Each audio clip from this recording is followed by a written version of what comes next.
Hey, what's up, you guys? So, I want to give you my opinions and thoughts on the gorilla versus the 100 men in a fight thing that everybody seems to be talking about. You have to realize they're talking about this on the mainstream news.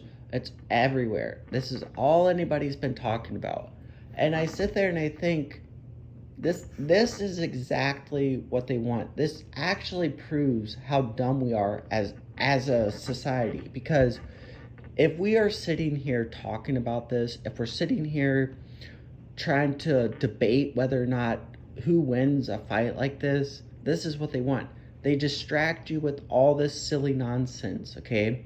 Meanwhile, they're over here doing all types of stuff that you have no clue about because you're fighting each other about who's going to win a fight between a gorilla and 100 men. So, I will give you my opinion on who would win the fight. And let's hypothetically say, okay, you had 100 men, they were randomly selected, and it was average men, okay? Then you had one silverback gorilla. You would have to realize with these men how weak they would be, because the average man, I don't even think could do one pull up, okay? So they would be very weak, okay? So then you'd have, I would say 25% of these people, or maybe even more, that would show up to the fight and they wouldn't even attempt the fight. They would pull out their cell phones and they would try to record the whole fight. They'd be laughing at their fellow man sitting there getting slaughtered and murdered by the gorilla, and they wouldn't even blink an eye. They'd be sitting there texting their friends or Snapchatting and making laughing emojis about this stuff and allowing their fellow man to die, okay? So that's the first group of people.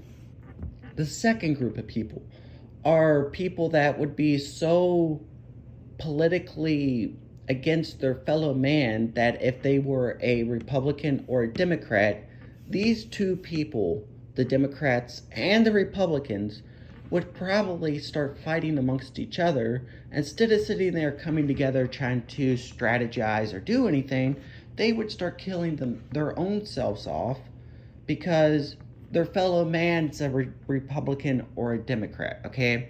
Then there's the third type of people.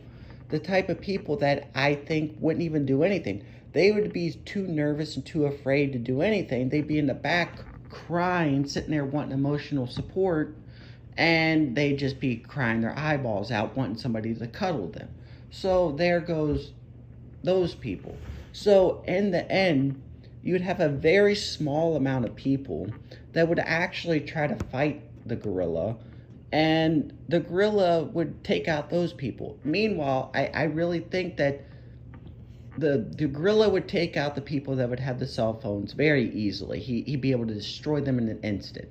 And then the fellow man would probably, if they were a Democrat or a Republican, fight each other and kill probably 50% of the people trying to fight because they can't stand their fellow man because, oh my gosh, they're a Democrat. No, they're a Republican. Oh, I hate them so much. And they'd kill each other off. So the advantage would go to the gorilla. The gorilla would win this fight very easily because the man would divide itself and fight amongst each other, and there wouldn't be much hope. So this is what I'm saying, you guys.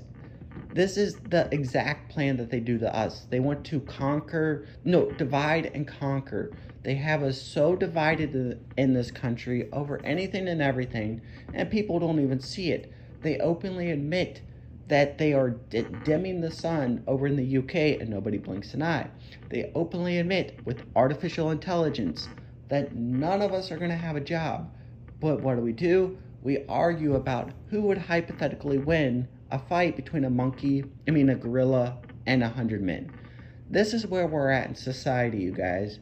So I give the advantage to the gorilla. That there's not much to say to this. It doesn't take much to see that the world around us is burning, and most people, they don't care. They don't want to look in one direction. They just want to continue to tell you that, no, I'm living the best life I could possibly live, while they sit there and take pictures of their food and they're trying to make it seem like they're doing. And in reality, these people are not living the best life ever. So They expect you to be positive 100% of the time, and they'll tell you things like, if you talk about this stuff, why do you spend your time thinking about this stuff? You're too negative. I don't want to hear that. Oh, what's the big deal, man? Anyways, that's never going to happen, not my lifetime. And yet, these people have openly admitted what the plan is for us, and nobody cares. So, like always, you guys, I would encourage you guys, if you're not right with God, make sure that you get right with God, because man is flawed. Man, we are sinners. We are all flawed, including myself. So I encourage you guys, if you're not right with God, get right with God, because He is our only hope in this world. There's not much hope left in this world, because it doesn't take a rocket scientist to see the stuff going on. So make sure that you get right with God, and God bless.